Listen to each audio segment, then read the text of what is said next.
Hello guys, welcome to our big fish podcast. ഇന്ന് നിങ്ങളുടെ കൂടെ ഉള്ളത് സഹിന, രാഹുൽ, കൃഷ്ണകുമാർ. അപ്പൊ എങ്ങനെ നമുക്ക് തുടങ്ങാം? എന്താ ടോപ്പിക് എന്നല്ലേ പറയാം. ഇപ്പൊ എല്ലാരും സംസാരിക്കുന്ന അല്ലെങ്കിൽ എല്ലാരും പുറത്ത് ചർച്ച ചെയ്യുന്ന ഒരു മെയിൻ വിഷയം ബിഗ് ബോസ് സീസൺ 6 ആണല്ലോ. നമുക്ക് ബിഗ് ബോസിൽ നിന്ന് തന്നെ ചർച്ച തുടങ്ങാം. ബിഗ് ബോസിൽ ഇപ്പോ കുറെ ആഴ്ചയായി, ഇനിയിപ്പോ 2 ആഴ്ച കൂടെ ബാക്കിയുള്ളൂ. ഇപ്പം ടിക്കറ്റ് ഫിനാലെ നടന്നുകൊണ്ടിരിക്കുകയാണ്. ലാസ്റ്റ് 10 കണ്ടസ്റ്റന്റ്സ് ആണുള്ളത്. പുറത്ത് കുറെ പ്രശ്നങ്ങൾ നടക്കുന്നുണ്ട്. ഇപ്പൊ ഈ അടുത്ത് നടന്ന ഞാൻ ചർച്ച ചെയ്യേണ്ടത് അകത്തേക്കാളും രസമുള്ള ചർച്ചകളും കളികളും പുറത്താണ് നടക്കുന്നതാണ്. അപ്പോ ആക്ച്വലി അതെന്താണ് കാരണം അറിയോ? ആക്ച്വലി ബിഗ് ബോസിന്റെ അകത്ത് അതിന് മാത്രമുള്ള കണ്ടന്റ്സ് ഇപ്പൊ നമുക്ക് കിട്ടുന്നില്ല. അതുകൊണ്ട് എന്താണെന്ന് വെച്ചാൽ നമുക്ക് ആക്ച്വലി നമുക്കൊരു കണ്ടന്റ്, അതായത് നമുക്കൊന്ന് ചർച്ച ചെയ്യാനുള്ളൊരു കണ്ടന്റ്സ് ഒന്നും നമുക്ക് ബിഗ് ബോസിന്റെ അകത്തുനിന്ന് കിട്ടുന്നില്ല. മറിച്ച് ഇപ്പൊ നമുക്ക് ബിഗ് ബോസിന് പുറത്തുനിന്നാണ് അത് കിട്ടുന്നത്. കഴിഞ്ഞിരിക്കുന്ന എക്സ് കണ്ടസ്റ്റൻസ് ഒക്കെയാണ് അതിന്റെ നമുക്കൊരു ഇതാക്കുന്നത്. ഞാൻ ബിഗ് ബോസ് അങ്ങനെ കറക്റ്റ് ആയിട്ട് ഫോളോ അപ്പ് ചെയ്യാറില്ലാത്തതാണ്. ഇല്ല, ടിവിയിൽ അങ്ങനെ ബിഗ് ബോസ് കാണാറില്ല. പക്ഷെ കണ്ടന്റ് കൂടുതലും കാണാറുള്ളത് റീൽ വഴിയാ. മെയിൻ സംഭവം എന്തുണ്ടായാലും അപ്പൊ റീലിൽ എന്തെങ്കിലും വരും. ഇപ്പൊ ഇൻസ്റ്റാഗ്രാം എടുത്ത് അത് മാത്രമേ വരാറുള്ളൂ. പക്ഷെ ഇപ്പൊ ഈ സാധനം കാണാറില്ല. കാരണം ആൾക്കാർക്ക് ഒന്നും ഇല്ല അതിനകത്ത്, മടുത്ത ആൾക്കാർക്ക്. അതെ, ലൈക്ക് സാധാരണ കഴിഞ്ഞ എല്ലാ സീസൺ വെച്ചിട്ട് ഏറ്റവും ആൾക്കാർക്ക് കുറെ ലൈക്ക് അതിനകത്ത് കണ്ടന്റ് ഇല്ല, അതിനകത്ത് ഗെയിംസ് ശരിയല്ല എന്നൊക്കെ പറയുന്ന ഒരു സീസണാണിത്. ഇപ്പൊ കണ്ടന്റ് ഇല്ലാന്ന് പറഞ്ഞു, അത് എന്തുകൊണ്ടായിരിക്കും? അതായത് അതിലുള്ള മത്സരാർത്ഥികളെ തെരഞ്ഞെടുത്തതിൽ എന്തെങ്കിലും ഒന്നാമത് തന്നെ ആൾക്കാർക്ക് ഇപ്പം എങ്ങനെയാണ് ഇത് കളിക്കുന്നതെന്നൊരു മുൻവിധിയോടെയാണ് പലരും വരുന്നത്. ആദ്യം കുറെ ഓരോ പ്ലാൻ ഉണ്ട്. അതെ, എല്ലാം ആദ്യമേ വന്ന് ഞാൻ കുറെ പറയാം. പക്ഷെ അതിനെ അവർ പൊളിച്ചെടുക്കാൻ ആദ്യമേ രതീഷിനെ എടുത്ത് കളഞ്ഞു. പക്ഷെ ഇവർക്ക് പാളിപ്പോയത് റോക്കി ഇത്ര സ്ട്രോങ് ആയിട്ട് ഇടിക്കുമെന്ന് വിചാരിച്ചില്ല. അപ്പൊ റോക്കി എടുത്ത് കളയേണ്ടി വന്നു. സിബിൻ വന്നൊരു ലൈക്ക് നല്ല ഗെയിം ചേഞ്ച് കൊണ്ടുവരാൻ നോക്കിയപ്പോ സിബിൻ പോയി. അങ്ങനെ ഇവർ ഉദ്ദേശിച്ച പരിപാടികളൊന്നും സത്യത്തിൽ ഈ പ്രാവശ്യം വർക്കായില്ല. പിന്നെ മാത്രമല്ല, ഭയങ്കരമായിട്ട് ഒരു ടൈമിൽ ജാസ്മിൻ ഗബ്രി വീഡിയോസ് മാത്രമായിരുന്നു പ്രോമിനന്റ് ആയിട്ട് വന്നുകൊണ്ടിരുന്നത്. അല്ല, വേറെ കണ്ടന്റ് ഇല്ലാത്തോണ്ടാണ് അത് അത്രയും കയറി ഇതായത്. പക്ഷെ അഭിഷേക് ഒക്കെ വന്നപ്പോ അഭിഷേക് കെയും അഭിഷേക് എസും എസിന്റെ പോയിന്റ് ഒന്ന് ഹൈപ്പായി നല്ല രീതിയിൽ വന്നതായിരുന്നു. പക്ഷെ അവനെ ഒന്ന് അടിച്ചമർത്തിയതായിട്ട് എനിക്കൊന്നും പറയുന്നുണ്ടായിരുന്നു. അഭിഷേകിന്റെ ഒരു റീൽ ഇന്റർവ്യൂല് അതെ LGBTQ സപ്പോർട്ട് ചെയ്തു എന്ന് പറയുന്ന അഭിഷേക് ഉണ്ടല്ലോ. പുള്ളിയുടെ ഇന്റർവ്യൂല് പുള്ളി പറയുന്നുണ്ടായിരുന്നു അവിടെ നടന്ന പുള്ളി പറഞ്ഞ മെയിൻ ആയിട്ടുള്ള പല ടോക്കുകളും അല്ല, അത് കോൺട്രവേഴ്സി ഒഴിവാക്കാൻ വേണ്ടിയായിരിക്കും. കാര്യം അഭിഷേക് എസും തമ്മിൽ ഒരു ഡിബേറ്റ് പോലെ ചർച്ച ചെയ്തിരുന്നു. അത് ഹെൽത്തി ഡിസ്കഷൻ ആയിരുന്നു. പല ആൾക്കാർക്ക് മനസ്സിലാകാത്ത കാര്യങ്ങൾ അങ്ങോട്ടും ഇങ്ങോട്ടും ഷെയർ ചെയ്തു. കാര്യം അവർ ആദ്യമേ ഒരു ഭയങ്കര നെഗറ്റീവ് വൈബോടെയാണ് അഭിഷേക് എസ് വന്നത്. പക്ഷെ ഇപ്പൊ നമുക്ക് എല്ലാവർക്കും എനിക്ക് തോന്നുന്നു പുറത്ത് വളരെ ന്യൂട്രൽ ആയിട്ട് ആൾക്കാർ, മീൻസ് ഒരു കമ്മ്യൂണിറ്റി ഡെഫിനറ്റ്ലി ആൾക്കെതിരെ ഉണ്ടെങ്കിലും ബാക്കി ഒരുപാട് ആൾക്കാർ ഇത്രയും കളിക്കാതിരുന്നിട്ടും സപ്പോർട്ട് ചെയ്യുന്നത്. ഒന്നും പ്രത്യേകിച്ച് പുള്ളിയുടെ ഒരു ടാലന്റ് വെച്ചിട്ട് പുള്ളി ഒന്നും ചെയ്യുന്നില്ല. പുള്ളി വിചാരിക്കുന്നത് ഈ പ്രശ്നമല്ല, ഞാൻ ഇടപെടണം. പക്ഷെ ഞാൻ അതിനോട് യോജിക്കുന്നില്ല. കാരണം പ്രശ്നം നമുക്ക് എന്തായാലും ന്യൂക്ലിയർ വാറിനെ പറ്റി പോയി ഡിസ്കസ് ചെയ്യാൻ പറ്റുന്ന സ്ഥലമല്ലല്ലോ ബിഗ് ബോസ്. അവിടെ പാത്രം കഴുകിയിട്ടില്ല, അവിടെ എന്താ ചെരുപ്പിട്ടുകൊണ്ട് പോയി, ഇതൊക്കെ ആയിരിക്കുമല്ലോ ഡിസ്കഷൻ. അത് ഡിസ്കസ് ചെയ്യാൻ തയ്യാറായിട്ടില്ല. അപ്പൊ ഇപ്പൊ വെച്ച് നോക്കുകയാണെങ്കിൽ മാക്സിമം അതിൽ കണ്ടന്റ് കൊടുക്കുന്ന ആൾക്കാരൊക്കെയാണ് നിങ്ങൾ കാഴ്ചപ്പാടില്ല? കണ്ടന്റ് കൊടുക്കുന്നത് ഇപ്പോഴും ആക്ച്വലി ഏറ്റവും കൂടുതൽ കണ്ടന്റ് കൊടുക്കുന്നത് ജാസ്മിൻ തന്നെ. പേഴ്സണലി എനിക്ക് ജാസ്മിനിന്റെ ലൈക്ക് വേ ഓഫ് കളിയോട് വലിയ താല്പര്യമൊന്നും ഇല്ലെങ്കിലും പക്ഷെ ജാസ്മിനാണ് ഏറ്റവും കൂടുതൽ കണ്ടന്റ് കൊടുക്കുന്നത്. അതിന്റെ ലൈക്ക് അതിന്റെ സൈഡിൽ നിൽക്കാൻ മാത്രമേ ജിൻഡോയ്ക്ക് പോലും പറ്റുന്നുള്ളൂ. ജിൻഡോയാണ് ഇപ്പൊ നമ്മുടെ നാട്ടിലെ പോപ്പുലർ ഫിഗറെങ്കിൽ പോലും ജിൻഡോയ്ക്ക് പോലും ജാസ്മിനെ പോയി ഹുക്ക് ചെയ്തിടാൻ. പക്ഷെ ജാസ്മിൻ എന്നൊരു വ്യക്തിയെ ആ ഒരു കണ്ടന്റ് കൊടുക്കാൻ വേണ്ടി എനിക്ക് തോന്നുന്നത് ജിൻഡോ മാത്രമല്ല, ജാസ്മിൻ എല്ലാവരും ഇൻഡയറക്ട്ലി കുറെ ഇതിനകത്ത് ജിൻഡോ മനഃപൂർവ്വം കണ്ടന്റിന് വേണ്ടി ചെയ്യണമെന്നല്ല, എങ്കിലും എന്തൊക്കെയോ ജിൻഡോ കാരണം സംഭവിക്കുന്നുണ്ട്. ജിൻഡോ ആക്ച്വലി 50% ഈ പറയുന്ന പോലെ ലക്ക് ഫാക്ടറും 50% പുള്ളിയുടെ കളിയുണ്ട്. അല്ലെങ്കിൽ പുള്ളി ചില കാര്യത്തിനകത്ത് ഇടപെടുന്ന പുള്ളി പേർപ്പസ്ലി തന്നെയാണ്. പുള്ളി ചില തഗ് ഡയലോഗ് അടിക്കുന്നത് പേർപ്പസ്ലി തന്നെയാണ്. പക്ഷെ എന്നാൽ അതേപോലെ തന്നെ പുള്ളിക്കാരന് കുറെ ലൈക്ക് പുള്ളിക്കാരന് അറിയാത്ത കുറെ ലൈക്ക് എന്താ ഈ പുള്ളിക്ക് മണ്ടെന്ന് പറഞ്ഞാൽ അതൊന്നും അത്ര പൊളിറ്റിക്കലി കറക്റ്റ് ഒന്നും അല്ലെങ്കിലും അത് പുള്ളി നന്നായിട്ട് യൂട്ടിലൈസ് ചെയ്യുകയും അത് നാട്ടുകാർക്ക് ഇഷ്ടപ്പെടുകയും സാധാരണ ഒരു മനുഷ്യൻ അവിടെ പോയി എന്നുള്ളൊരു ലെവല് ജിൻഡോന് വന്നതിന് ശേഷമാണ് ജിൻഡോ എല്ലാവരും പബ്ലിക്കലി എല്ലാവരും കുറച്ചുകൂടെ ഫേമസ് ആയതെന്ന് എനിക്ക് തോന്നുന്നു. അതല്ലേലും ബിഗ് ബോസിൽ അങ്ങനെ, അതായത് മെജോറിറ്റി എതിർക്കുമ്പോൾ അതിനാണ് രതീഷ് ആദ്യം ട്രൈ ചെയ്തത്. അതായത് എല്ലാരെയും ഞാൻ ശത്രുവാക്കും, അപ്പൊ പുറത്ത് എനിക്ക് ക്ലാപ്സ് കിട്ടും. പക്ഷെ അതങ്ങ് കൂടിപ്പോവുകയും പുള്ളി ഭയങ്കര പ്ലാസ്റ്റിക് ആയിട്ട് അത് ചെയ്ത് കഴിഞ്ഞപ്പോൾ പുള്ളിക്കാരൻ പറഞ്ഞായി. അല്ല പുള്ളി ഭയങ്കര ഓവറായിരുന്നു. പുള്ളിയുടെ ഇതൊക്കെ കാണുമ്പോ ഇതെന്താ ഇത് ബിഗ് ബോസ് കാണുന്നില്ലല്ലോ റീൽസില് ഇത് മറ്റേ ചില മറ്റേ സീരിയൽ കാണില്ല എന്ന് പറയുന്ന ടീംസ് പോലെ എന്നിട്ട് സീരിയൽ ഇരുന്ന ദിവസം കണ്ട് ആരും അറിയിക്കാതെ സീരിയലിൽ നിന്ന് കാണുന്ന ടീം അതാണ് കേക്ക്. ശരിക്കും റീൽസില് ഇപ്പൊ റീൽസിനും വരുന്നില്ല എന്ന് പറഞ്ഞു. ഇപ്പൊ മഞ്ഞില്ല നേരത്തെ എനിക്ക് തോന്നാം ഇടിയൊക്കെ ഉണ്ടായ സമയത്തും അത് ഒരു നെഗറ്റീവ് സൈഡ് അവർക്ക് പറ്റിപ്പോയത്. ഇപ്പോ ഡയറക്ടർ വല്ല മാറിയോ? ഡയറക്ടർ മാറിയെന്നും പറയുന്നു, നമുക്ക് അതിനെപ്പറ്റി ഡീറ്റെയിൽസ് അറിയില്ല. പക്ഷെ എല്ലാ സീസണും പുതിയ ഡയറക്ടേഴ്സ് ആണ് വേറൊരു ടോക്ക് ഉള്ളത്. ഈ അഖിൽമാരാർ പറഞ്ഞൊരു കാര്യം ഉണ്ടായിരുന്നു, ഇപ്പോഴേ 65ാമത്തെ ദിവസം തന്നെ ഫാമിലിയെ കയറ്റിവിടും. ഫാമിലിയെ കയറ്റിവിടുമ്പോൾ അവർക്ക് ക്ലൂസ് കൊടുക്കാൻ പറ്റും. ഫാമിലി കയറ്റിവിട്ടാൽ മാത്രമല്ല, ഇവനൊരു ബർത്ത്ഡേ വിഷോ എന്ത് സാധനം വന്നാലും ഇച്ചിരി പ്ലാൻ ചെയ്ത് വരുന്നവരാണെങ്കിൽ അവർക്ക് അവിടുന്ന് ക്ലൂസ് കൊടുക്കാൻ പറ്റും. അതെ, നമുക്ക് ഇവിടുന്ന് പ്ലാൻ, ഞാനിപ്പോ നല്ല രീതിയിൽ കളിക്കുന്നുണ്ടെങ്കിൽ എനിക്ക് പുറത്ത് നല്ല സപ്പോർട്ട് ആണെങ്കിൽ നമുക്ക് എന്തെങ്കിലും ക്ലൂ കൊടുക്കാൻ വേണ്ടിട്ട് അവര് വീഡിയോക്കകത്ത് ഇപ്പൊ അവർ ഇരിക്കുന്ന പാറ്റേൺ ഇങ്ങനെ ആക്കിയാൽ പ്രശ്നമില്ല. ഇരിക്കുന്ന ഡ്രസ് അതില് ആക്ച്വലി അത് കറക്റ്റായിട്ട് എനിക്ക് മനസ്സിലായിരുന്നു. സായിയുടെ ഫാമിലി ഒരു വർഷം വിഷുവിനാന്ന് തോന്നുന്നു വിഷ് ചെയ്തിട്ടുണ്ടായിരുന്നു. ആ വിഷ് കഴിഞ്ഞ ഉടനെ സായി ആ വീഡിയോ കണ്ടപ്പോ തന്നെ സായിയുടെ ഒരു മുഖഭാവം മാറി. സായി വന്നു, അതെനിക്കൊരു വിഷായിട്ട് എനിക്ക് തോന്നിയിട്ടില്ല എന്ന് പറഞ്ഞു. അപ്പൊ എനിക്ക് അവന്റെ ഒരു ഇതെന്ന് എനിക്ക് മനസ്സിലാവും, എന്തോ ഒരു ക്ലൂ അവിടെ കിട്ടിയിട്ടുണ്ട് ആയിരിക്കാം. സായിയും ആക്ച്വലി ഇപ്പൊ ഇതിനകത്ത് ഇപ്പോൾ ഉള്ള ടോപ്പ് 10-നകത്തുള്ളത് സായിയും എഗെയിൻ അത്ര നല്ല പുറത്ത് വണ്ടിക്കകത്തിരുന്ന് പറയുന്ന പോലൊന്നും സായി അവിടെ പെർഫോം ചെയ്യുന്നതായിട്ട് എനിക്ക് തോന്നിയിട്ടില്ല. ബേസിക് ഒരു ടോപ്പ് 10-ൽ എത്താനുള്ള ഒരു ഒന്നും ചെയ്തിട്ടില്ല.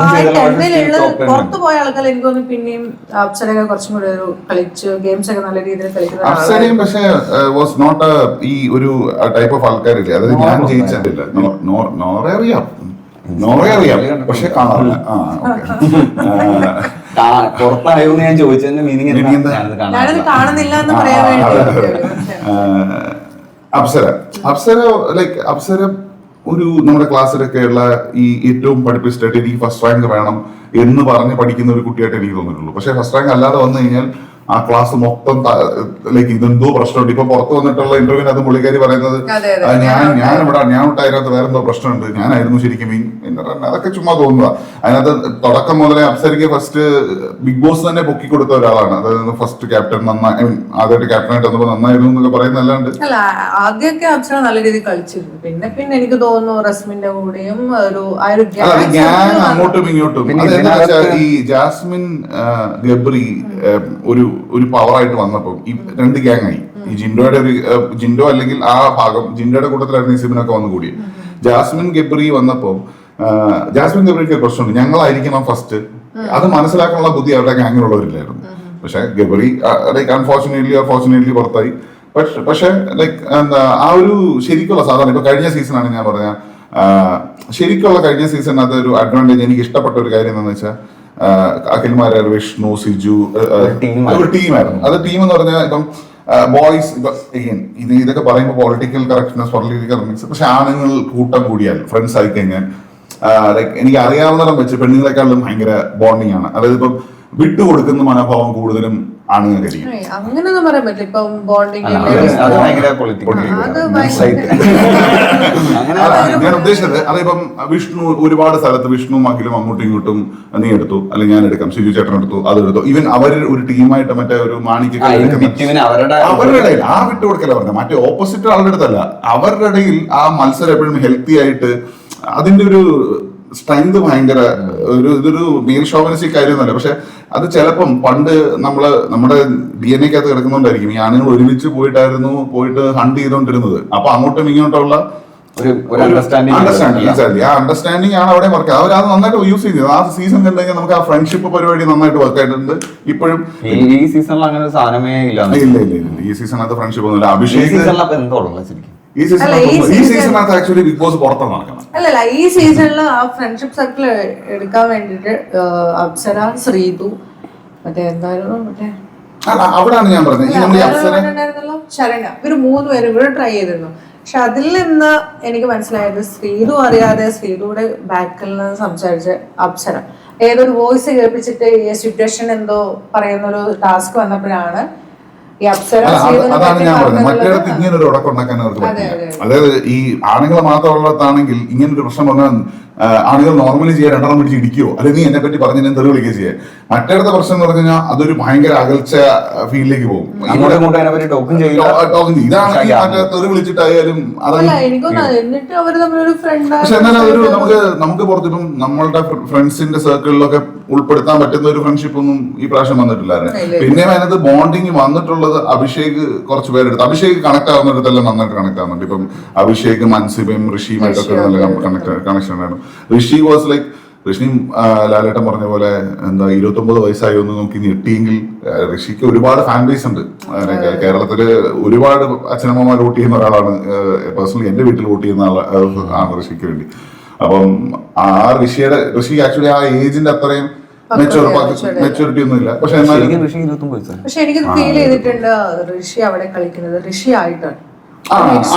പക്ക ഒരു ഇന്നസെന്റ് ആയിട്ടുള്ള ഒരാള്, ഒരു കള്ളത്തരം പുള്ളി എങ്ങനെയാണോ പുറത്ത് പുള്ളി അതായിട്ട് തന്നെയാണ് നിൽക്കുന്നത്. പക്ഷെ ബാക്കി പലരും ഡ്രാമ ക്രിയേറ്റ് ചെയ്യാനൊക്കെ ഒരു നോക്കുന്നു. പക്ഷെ അങ്ങനെ ഋഷിയുടെ ഭാഗത്തുനിന്ന് ഇതൊന്നും അങ്ങനെ ഉണ്ടായിട്ടില്ല. ഇപ്പം നമുക്കിപ്പോ എന്തായാലും ഇത് നമ്മുടെ ഒരു ഫസ്റ്റ് വീഡിയോ ആണ്. നമുക്ക് ഒരുപാട് ലിസണേഴ്സിനെക്കാളും നമുക്കിപ്പോ മാസ് ഓഫ് ഈ 10 പേരിനകത്ത് ടിക്കറ്റ് ഫിനാലെ ആർക്കായിരിക്കും കിട്ടുക എന്നാണ് സൈനിക്ക് തോന്നുന്നത്? എനിക്ക് അഭിഷേക് അല്ലെങ്കിൽ ഋഷി. കാരണം ഋഷിക്ക് ഇപ്പൊ പോയിന്റ്സ് കുറച്ച് കൂടുതലാണ്. അഭിഷേകിന് എനിക്ക് ചാൻസ് തോന്നുന്നുണ്ട്. അഭിഷേകിന് എനിക്ക് തോന്നുന്നു ജാസ്മിൻ. എനിക്ക് അഭിഷേകും ജാസ്മിൻ. കാര്യം ജാസ്മിന് ഒരു പോയിന്റ് ഉണ്ട്. കാര്യം കഴിഞ്ഞ ദിവസത്തെ വീക്കെൻഡ് എപ്പിസോഡിനകത്ത് തോന്നുന്നുണ്ട് അഭിഷേക് അല്ല അവർ രണ്ടുപേരും സെയിം പോയിന്റിലാണ് ആണെന്നാണ് എന്റെ വിശ്വാസം. എനിക്ക് അറിയില്ല. പക്ഷെ എന്നാൽ ഇവര് രണ്ടുപേരും ആണെന്നാണ് എന്റെ ഒരു തോന്നൽ.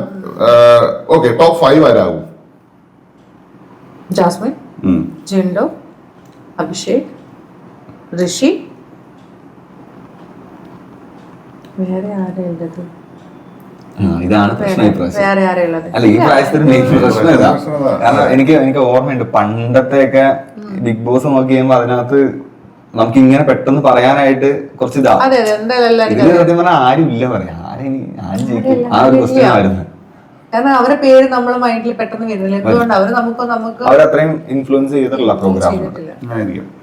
അപ്പോ 4 പേരാണോ ടോപ്പ് 4 ആയത്? എനിക്ക് എന്റെ അഭിപ്രായത്തിലൊന്നും അഭിഷേക് അല്ലെങ്കിൽ ജാസ്മിൻ, പിന്നെ ഒരു ചാൻസ് ഉള്ളത് ജിൻഡോ. ഇവര് 3 പേരുമാണ് സത്യം പറഞ്ഞാൽ ഞാൻ അവിടെ ഇവിടെയൊക്കെ ആയിട്ടും കേട്ടും. ഇപ്പം ആക്ച്വലി എന്നോട് ചോദിച്ചു കഴിഞ്ഞാൽ സിജോ ഭയങ്കരമായിട്ട് കളിക്കാൻ ശ്രമിക്കുന്നുണ്ട്.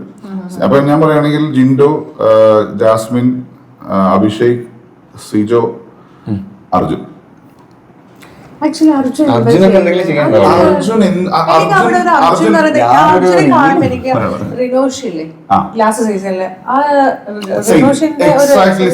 എനിക്കും അത് തന്നെയാണ് ഫീൽ ചെയ്തിട്ടുള്ളത്. പക്ഷേ ഇതേ സെയിം സാധനമാണ് പുറത്ത് നടക്കുന്നത്. പുറത്ത് ഒടുക്കത്തെ വോട്ടിംഗ് കിട്ടുന്നുണ്ട്. പക്ഷെ ടോപ്പ് ആയിട്ട് തന്നെ അതിനകത്ത് വരുന്നത് PR വർക്ക് ആയാലും വരുമല്ലോ. PR വർക്ക് ഭയങ്കരമായിട്ട് നടക്കുന്നുണ്ടെങ്കിൽ അത് നല്ല എഫക്റ്റീവായിട്ട് കിട്ടുന്ന ഒരാളാണ് അർജുൻ. കാര്യം അർജുന് പ്രത്യേകിച്ച് അവിടെ ഒന്നും ചെയ്തിട്ടോ അല്ലെ അർജുൻ ഒരു സംസാരം, ഒരു ഹെൽത്തി ടോക്ക് പോലും ആകെ ചെയ്യുന്നത് ശ്രീതും അർജുനും കൂടി നൈറ്റ് ഒരു അതെ. എന്നിട്ട് അവിടെ ശ്രീതു പറയും എന്നെ അങ്ങനെ പറയാൻ പാടില്ല, എന്നെ അങ്ങനെ പറയാൻ പാടില്ല. അങ്ങനെ ഇരിക്കുമ്പോ പിന്നെ ആൾക്കാർ പറയില്ല. നന്ദന പറഞ്ഞു കോമ്പൗണ്ടറാണ്. അത് ഭയങ്കരമായിട്ട് അതേ രീതിയിൽ വെള്ളം ഒഴിക്കാനായിട്ട് ജാസ്മിൻ പോയി പറഞ്ഞു ഇവിടെ തന്നെ ആയിരിക്കും എന്നും പറയുന്നത്. അല്ല, ഇപ്പം ജാസ്മിനും ഗബ്രിയും ചെയ്തത് കുറച്ചും കൂടി നമുക്ക് ഒരു നമ്മുടെ ഫാമിലി ആയിട്ട് ഇതിന് കാണുമ്പോൾ ആക്സെപ്റ്റ് ചെയ്യാൻ പറ്റാത്ത രീതിയിലാണ് അവർ ചെയ്തതെങ്കിലും ഇവരെന്താണ് ചെയ്യുന്നത്? കുറച്ചൊരു ഡിസ്റ്റൻസ് കീപ്പ് ചെയ്തു, രണ്ടുപേരും അവിടെ ഇരുന്ന് സംസാരിക്കുന്ന സെയിം സാധനം തന്നെയാണ്. അൻസിബ പുറത്തിറങ്ങിയപ്പം എന്തുകൊണ്ട് വിവാദമൊന്നും ഉണ്ടാക്കിയില്ല എന്ന് ചോദിച്ചപ്പോ എന്റെ അമ്മ എന്നെ നന്നായിട്ട് വളർത്തിയതാന്ന് പറഞ്ഞ് എല്ലാവർക്കും ഒരു റോള് കൊടുത്തിട്ടാണ്. പക്ഷെ അത് അൻസിബ കളിച്ച സമയത്ത് അൻസിബ അങ്ങനെ ഒരു അൻസിബ ആക്ച്വലി ഇവിടെ ഫെയിൽ ആയി എന്ന് വെച്ചാൽ അൻസിബ ബാക്കി എല്ലാത്തിലുണ്ടെങ്കിലും പെർഫോമൻസ് ഗെയിംസ് അതായത് അവിടെ വന്ന് കുക്ക് ചെയ്തു, അവിടെ വന്നിട്ട് ഇവരോട് പറഞ്ഞ സ്ട്രാറ്റജിസ്റ്റ് ആയിരുന്നു. ഇവർ ആരെ മനസ്സിലാക്കി പറയേണ്ട കാര്യങ്ങളൊക്കെ പറയും. ചില സമയത്ത് വിളിച്ചു 1-2 പോയിന്റ് പറഞ്ഞിട്ട് പോകുമെങ്കിലും പക്ഷെ ഒരു ഫുൾ ടൈം ഗെയിമർ അല്ല. അതായത് അൾട്ടിമേറ്റ്ലി എത്ര നല്ല മനസ്സുള്ള ആൾക്കാർക്ക് കൊടുക്കുന്ന സാധനം അല്ലല്ലോ. നമുക്ക് നല്ല മനസ്സുണ്ടെങ്കിൽ ബിഗ് ബോസ് ചെയ്യണമെന്നൊന്നുമില്ല. അപ്പൊ ഞാനൊരു കാര്യം ചെയ്യാം. നിങ്ങൾ രണ്ടാളുടെ കാഴ്ചപ്പാടില് ടോപ്പ് 5 നിങ്ങൾ പറഞ്ഞു, ആരായിരിക്കും ബിഗ് ബോസിന്റെ കപ്പ് വിന്നർ ആവുന്നത്? See, ആർക്ക് കിട്ടും എന്നുള്ളത് നമുക്കിപ്പോ നമ്മൾ പുറത്ത് നിൽക്കുന്നത് കൊണ്ട് ഞാനിപ്പോ ഒരിക്കലും ജിൻഡോ ഒരു ബെസ്റ്റ് പ്ലെയർ ആണെന്നോ ഈ ഇത്രയും നാളത്തെ സീസണിനകത്ത് ഏറ്റവും ബെസ്റ്റ് പ്ലെയർ ജിൻഡോ ആണെന്നോ ഞാൻ പറയില്ല. ഈ സീസണിൽ അങ്ങനെ ഒരു ബെസ്റ്റ് പ്ലെയർ ഇല്ല. പക്ഷെ ഇപ്പം പുറത്തുള്ള ജനപിന്തുണ വെച്ചിട്ട് നമുക്ക് വോട്ടിംഗ് പാറ്റേൺ കേട്ടിട്ടുള്ളത് വെച്ചിട്ട് ജിൻഡോയ്ക്ക് കിട്ടാനാണ് ചാൻസ്. പക്ഷേ ബിഗ് ബോസ് എപ്പോഴും ലാസ്റ്റ് മൂമെന്റ് സർപ്രൈസസ് കൊണ്ടുവരാൻ ശ്രമിക്കും. കാര്യം ഈ പ്രാവശ്യം ജാസ്മിൻ ജിൻഡോയ്ക്കാണ് ഇങ്ങനെ അവര് ലാസ്റ്റ് മൂമെന്റ് സർപ്രൈസ് എന്തായാലും കൊണ്ടുവന്നിരിക്കും. കാര്യം ഇല്ലെങ്കിൽ അവരെ അല്ലെങ്കിൽ നമ്മൾ ജഡ്ജ് ചെയ്യുന്ന പോലെ ഇരിക്കുന്നതായിരിക്കും. പക്ഷെ എന്നാലും ആസ് ഓഫ് നൗ ഇത് കണ്ടിട്ട് ജിൻഡോ ആണ് എന്റെ മനസ്സിൽ തോന്നുന്നത്. ജിൻഡോ എന്റെ ഫേവറേറ്റ് ആണെന്നൊന്നും ഞാൻ പറയുന്നില്ല. പക്ഷെ ജിൻഡോ ഫേവറേറ്റ് എന്ന് ജിൻഡോയുടെ എനിക്ക് എഗൻസ്റ്റ് ഒന്നുമല്ല. ബട്ട് ഇത് ഇത്രയും ജയിക്കാനും മാത്രമുള്ള പെർഫോമൻസ് ഒന്നും പുള്ളിയോട്. സെയിം ഒപ്പീനിയൻ എനിക്കും. കാരണം വെച്ചാൽ ഒരു വലിയൊരു ഗെയിമർ അല്ല. പക്ഷെ എന്നാൽ എന്തൊക്കെയോ അവിടെ കാണിക്കുന്നതും കണ്ടന്റ് കൊടുക്കുന്നതും ജിൻഡോ മാത്രമേ ഉള്ളൂ. എന്താ എനിക്ക് ഇപ്പൊ പറഞ്ഞ സിറ്റുവേഷൻ വെച്ചിട്ട് നോക്കുമ്പോ നിങ്ങൾ പറഞ്ഞതും പിന്നെ അല്ലാണ്ട് മൊത്തത്തിലുള്ള അല്ല ജിൻഡോ അല്ല, എനിക്ക് കുറച്ചും കൂടെ ചാൻസ് ഉള്ളത് ജാസ്മിനാന്ന് തോന്നുന്നുണ്ട്. ഇങ്ങനത്തെ ജാസ്മിന് ചാൻസിന്റെ അല്ല, ജാസ്മിന് കൊടുക്കില്ല. എന്താ ജാസ്മിന്റെ ഉപ്പ പുറത്ത് വന്നപ്പോ തന്നെ ഉപ്പ സിബിനോട് പറഞ്ഞു, സിബിന്റെ ലൈവിനകത്ത് പറയുന്നുണ്ടായിരുന്നു, എനിക്കറിയാം എന്റെ മോക്ക് കൊടുക്കില്ല. ബിഗ് ബോസ് കൊടുക്കില്ല. ഒന്നാമതന്നെ ജിൻഡോയുടെ അത്രയും വോട്ട് ജാസ്മിൻ ഇല്ല. പിന്നെ മാത്രമല്ല ഇങ്ങനെ ലൈക്ക് ഈ രീതിയിൽ പെർഫോം ചെയ്ത് വരുമ്പം നോർമലി വിക്ടിം കാർഡ് വേണ്ട, ഇനി വിക്ടിം കാർഡിന്റെ ആവശ്യമില്ലല്ലോ. നെഗറ്റീവ് ഇത്രയും ഉണ്ടല്ലോ ജാസ്മിൻ പുറത്ത്. അൾട്ടിമേറ്റ്ലി ഇത് 2 അല്ലെ ടോപ്പ് 5 വോട്ടിങ്ങിന് പോകുമ്പോൾ ഇപ്പൊ തന്നെ വോട്ടിങ്ങിന് ഇട്ട ഇതിനകത്ത് എപ്പോഴും കഴിഞ്ഞ പ്രാവശ്യം അഖിൽമാരത് പറഞ്ഞൊരു കാര്യമുണ്ട്. ആദ്യം മുതലേ നമുക്ക് സർവൈവ് ചെയ്തൊരു 3 പ്രാവശ്യം അല്ലെ 4 പ്രാവശ്യം അടുപ്പിച്ച് നോമിനേഷനിൽ വന്നു കഴിഞ്ഞാൽ നമുക്കൊരു ഉറപ്പുള്ള വോട്ട് ബേസ് വരും. അവർ കഴിഞ്ഞ 3-4 പ്രാവശ്യമായിട്ട് നമുക്ക് വോട്ട് ചെയ്യാം. അവർ വീണ്ടും വോട്ട് ചെയ്തുകൊണ്ടിരിക്കും. അവരെ അത്യാവശ്യം ഹാപ്പി ആക്കി വെച്ചാൽ മതി. ഇവിടുത്തെ ജിൻഡോയുടെ ഗുണം ജിൻഡോയ്ക്ക് ആ ബേസ് ഉണ്ട്, ജാസ്മിനും ആ ബേസ് ഉണ്ട്. ജാസ്മിൻ നോമിനേഷനകത്ത് ഒരുപാട് വരുന്ന ആ ബേസ് ആക്ച്വലി അഭിഷേകിനുണ്ട്. പക്ഷെ അഭിഷേകിന്റെ പ്രശ്നം ഇവരെ രണ്ടുപേരും ബീറ്റ് ചെയ്യാനായിട്ട് അഭിഷേകും ചെറുതായിട്ട് പ്ലേ ചെയ്ത് തുടങ്ങിയാൽ മതി. അഭിഷേക് ഈ 2 ആഴ്ച പക്ഷെ അഭിഷേകിന്റെ മെന്റാലിറ്റിയിൽ അഭിഷേക് ഇപ്പോഴും പറയുന്നത് ഞാൻ ചെറിയ അഭിഷേകിന്റെ അച്ഛൻ വന്നിട്ട് ചോദിച്ചു, നീ എന്തിനാണ് ഈ സോഫ ചുമ്മാ ഇരിക്കുന്നത്, ഇറങ്ങി നടന്ന ഓരോ കാര്യത്തിലാണ്. ഞാൻ പേഴ്സണലി എനിക്ക് എന്റെ ആഗ്രഹം എന്നോട് പേഴ്സണലി ചോദിച്ചാൽ എനിക്ക് അഭിഷേകിനെ സപ്പോർട്ട് ചെയ്ത് കഴിഞ്ഞാൽ മറ്റേ വേറെ പ്രശ്നങ്ങളൊക്കെ ഉണ്ട്. അത് കമന്റ് വന്ന് വാരും. അത് നല്ല കാര്യം, എനിക്ക് കുഴപ്പമില്ല. അത് ശരി, ഞാൻ അഭിഷേകിനെ സപ്പോർട്ട് ചെയ്യണം. അതെ, ഞാൻ അതുകൊണ്ടല്ല. Abhishek is A good player. I mean game like എല്ലാം അറിയാം, വർത്താനം പറയാൻ അറിയാം ഫസ്റ്റ് ഓഫ് ഓൾ. പിന്നെ എന്ത് ടാസ്ക് കൊടുത്താലും ചെയ്യും. പിന്നെ ആൾക്കാരെ എങ്ങനെ കാണണം എന്നറിയാം. ഞാൻ പുള്ളിയുടെ പൊളിറ്റിക്കൽ സ്റ്റൈലിലേക്ക് ഐ മീൻ അതിൽ ആംഗിളിലേക്കല്ല, പക്ഷെ ആളോട് എങ്ങനെ പെരുമാറുന്നത് അതൊക്കെ വെച്ച് നോക്കുമ്പോൾ ഇപ്പൊ അത് കൊള്ളാവുന്ന ഒരാൾ അഭിഷേകാണ്. പക്ഷെ ഐ ഡൗട്ട് അല്ല, ഇതൊരു മീഡിയ ആണ്, ഇവർക്ക് റേറ്റിംഗ് ആണ് ഇമ്പോർട്ടന്റ്. അപ്പൊ അവരത് വെച്ച് ഏത് രീതിയിൽ എങ്ങനെ വേണമെങ്കിലും കളിക്കാം. അതുകൊണ്ടാണ് ഞാൻ പറഞ്ഞത് ചിലപ്പോൾ ജാസ്മിന് കിട്ടത്തില്ല എന്നൊന്നും ഞാൻ പറയുന്നില്ല. പക്ഷെ അഗൈൻ ഈ പ്രശ്നം വരുന്നത് എന്താണെന്ന് വെച്ച് കഴിഞ്ഞാൽ ആർക്ക് എങ്ങനെ കിട്ടും നമുക്ക് അറിയത്തില്ലാത്തതുകൊണ്ട്. അതെ. അപ്പൊ എങ്ങനെ ഇന്നത്തെ ഈ കോൺവെർസേഷൻസ് നിങ്ങൾക്ക് ഇഷ്ടപ്പെട്ടെന്ന് ഞാൻ വിചാരിക്കുന്നു. നിങ്ങളുടെ അഭിപ്രായം ഞങ്ങളടുത്ത് ഷെയർ ചെയ്യണമെങ്കിൽ ഈ വീഡിയോന് താഴെ കമന്റ് ചെയ്യാം. അതുപോലെ നിങ്ങൾക്ക് ആരെയാ തോന്നുന്നത്, ആര് വിൻ ചെയ്യും, ആര് കപ്പടിക്കണം നിങ്ങൾക്ക് തോന്നുന്നത് വെച്ചാൽ കമന്റ് ചെയ്യാം. ഇത് ഒരു മുൻകൂർ ജാമ്യമൊന്നുമല്ല, ഇത് ഞങ്ങളുടെ ഫസ്റ്റ് പോഡ്കാസ്റ്റ് ആണ്. അതുകൊണ്ട് അതിൻ്റെതായ കുറവുകളുണ്ടാവും. എന്തൊക്കെ ഇമ്പ്രൂവ് ചെയ്യണം എന്ന് പറഞ്ഞാൽ നിങ്ങൾ താഴെ കമന്റ് ചെയ്താൽ അതനുസരിച്ച് ഞങ്ങൾ ചേഞ്ചസ് വരുത്തുന്നതായിരിക്കാം. ഞങ്ങൾ മാത്രമല്ല ഈ ഡിസ്കഷനകത്ത് നിങ്ങൾക്കും ഞങ്ങളുടെ കൂടെ പങ്കുചേരാം. അത് ടെലിഫോണിലൂടെ ആയാലും ഞങ്ങളുടെ ഗസ്റ്റ് ആയിട്ടായാലും ഒക്കെ താല്പര്യമുള്ളവർ ഞങ്ങൾക്ക് മെസ്സേജ് അയക്കുക. ഇൻസ്റ്റാഗ്രാം പ്രൊഫൈലില് നമുക്ക് നിങ്ങൾക്ക് എന്തൊക്കെയാണ് സജഷൻസ് എന്ന് വെച്ചാൽ നമുക്ക് മെസ്സേജ് അയക്കാം. നിങ്ങൾക്ക് എന്തൊക്കെയാണ് ഹെൽത്തി ആയിട്ടുള്ള ഒരു കോൺവെർസേഷൻസ്, എന്ത് ടോപ്പിക് എടുക്കണം എന്നുള്ളതും നിങ്ങൾക്ക് നമ്മുടെ ഇൻസ്റ്റാഗ്രാം വഴി നമുക്ക് മെസ്സേജ് ആയിട്ട്.